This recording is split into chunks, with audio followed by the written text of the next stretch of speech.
Ever since the Industrial Revolution, technology has played an important role in our lives. In fact, it has been at the forefront of almost all leading sectors of that revolution, except education. Recent technologies have become available to assist public schools in rediscovering their role in education.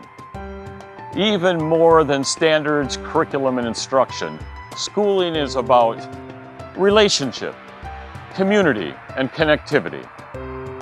Just around the corner from this 120-year-old schoolhouse is Lake Hills Elementary School, a sharp contrast from this 19th century school setting. Recent changes embracing technology have proven successful. Innovative practices at Lake Hills have made a significant impact on student achievement.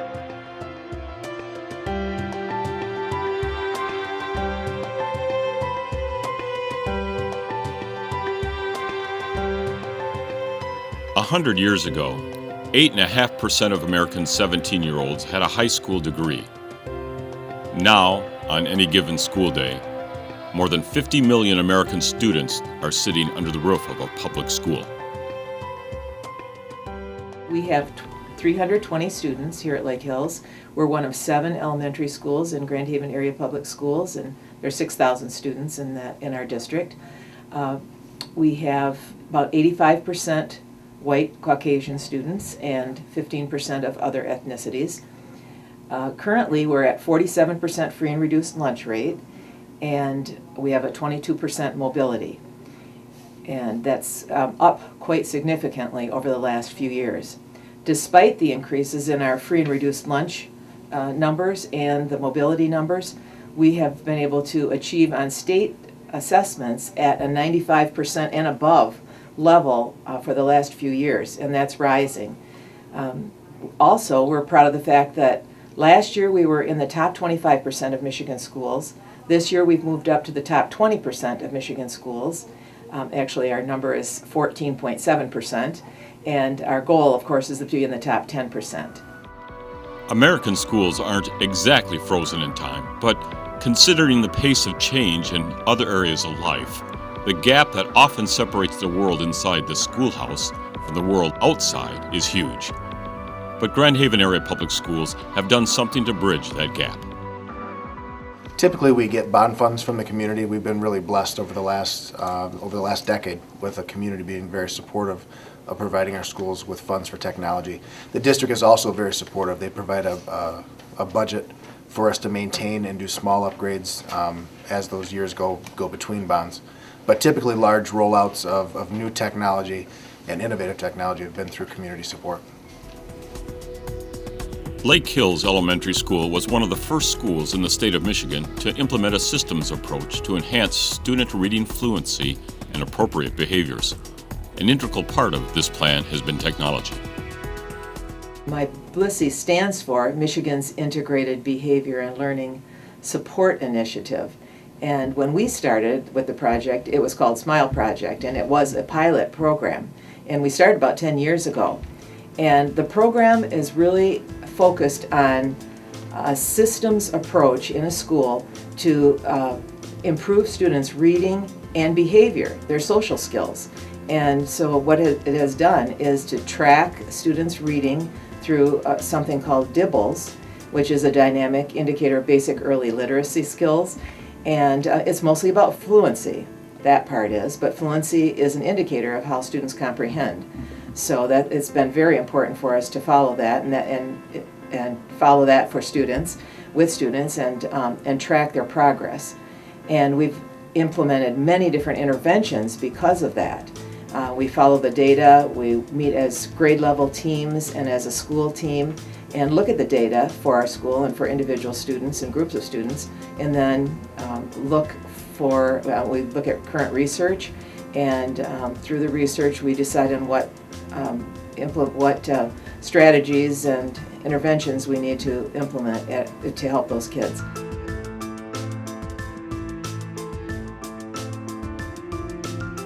The second part of the MyBLISI initiative involves teaching students social skills in a real direct manner.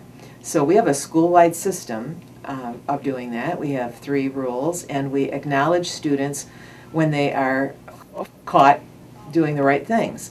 And then the other part of that is that we also track problem behavior. And we put that into a system called the SWIS system, which is a school-wide information system, and it's electronically tracked. So we know what time of the day we might have most of our problem behaviors, or in what area do most of our problem behaviors fall, what months of the year, and sometimes that's a surprise to us. And then we believe that if you can predict it based on your data, you can prevent it. So we try to prevent it then by initiating some interventions, and that data has proven very helpful to us. Sound decisions about appropriate instructional strategies and intervention are apparent at Lake Hills. More schools need to use information technology as an asset to sustain an educational advantage.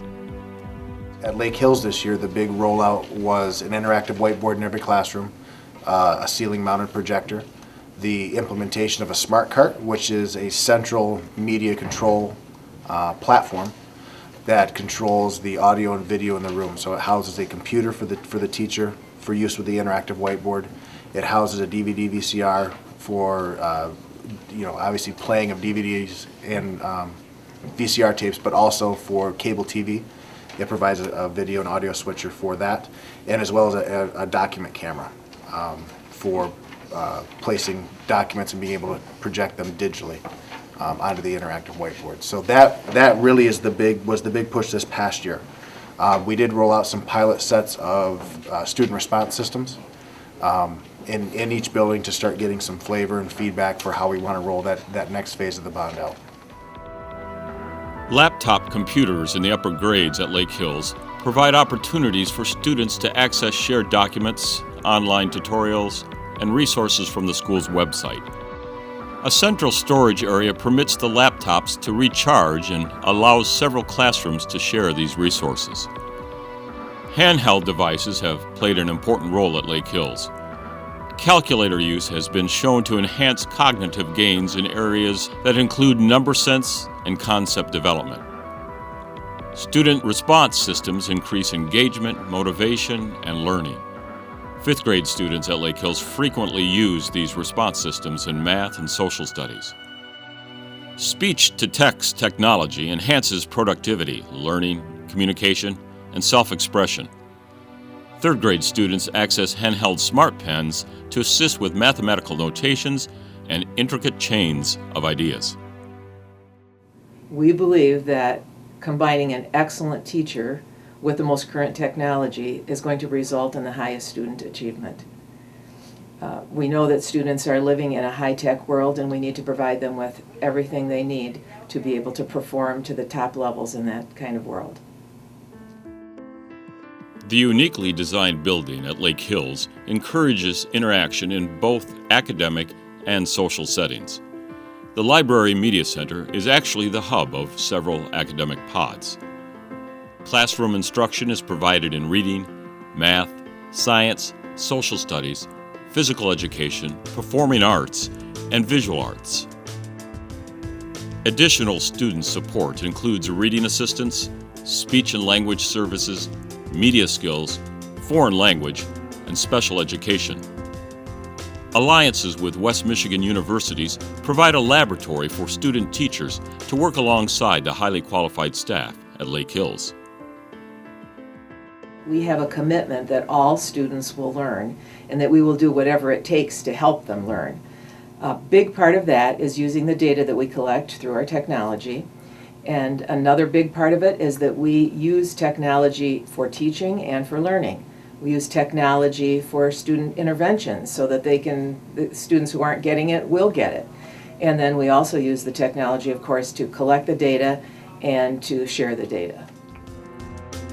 School improvement initiatives relating to technology can be challenging.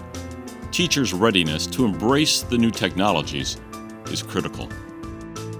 And the other part has been a staff buy-in. And I don't want to say that as it's a challenge. That was a challenge, is getting staff to buy in, because we don't necessarily have low-performing schools that this is taking and raising up. We have a very, very good product here. We've got really high-performing schools. And going from that good to great, we get a lot of question of, well, why do I need to change it? And as soon as staff saw the technology and started working with it, it was quick. It was that time period before it came in, kind of a, why do I need this? I don't really want to change what I'm doing. And as soon as they got it, I mean, we've had an unbelievable rollout. And as far as staff participation, it's almost gone the other way. Now we're trying to keep up with where they want to go with it, and it's really been great. One of the main things that we've used technology for is in communicating, obviously, communicating with staff, communicating with each other, communicating with our parents, communicating with the public in other ways. So that's one of the big ways. And the other one, and I'm not saying that one is more important than the other, but certainly by using technology to track student achievement, and not just tracking how students are doing, but then using the data that we collect, because now it can go into systems, whole systems, where we can access that, and then we can make some changes in what we do with students and how we teach students based on the data that we collect about their achievement and where they're lacking and what their strengths are. So what might our schools look like in the near future? Maybe blended courses where students spend part of the time with a teacher and part of the time online will become very common. Further handheld devices such as electronic book readers may replace the need for schools to invest in traditional textbooks. It's like looking into a crystal ball and seeing what's out there. I think if we were to go into our technology planning with a mindset of we're going to teach these specific programs and teach them how to use these specific programs, we would have a student population that would not be prepared. I think it's really important that we teach skill sets, that we dispel a fear in technology, that we make them very comfortable, that they're not going to break it, they can experiment with it, they can play with it.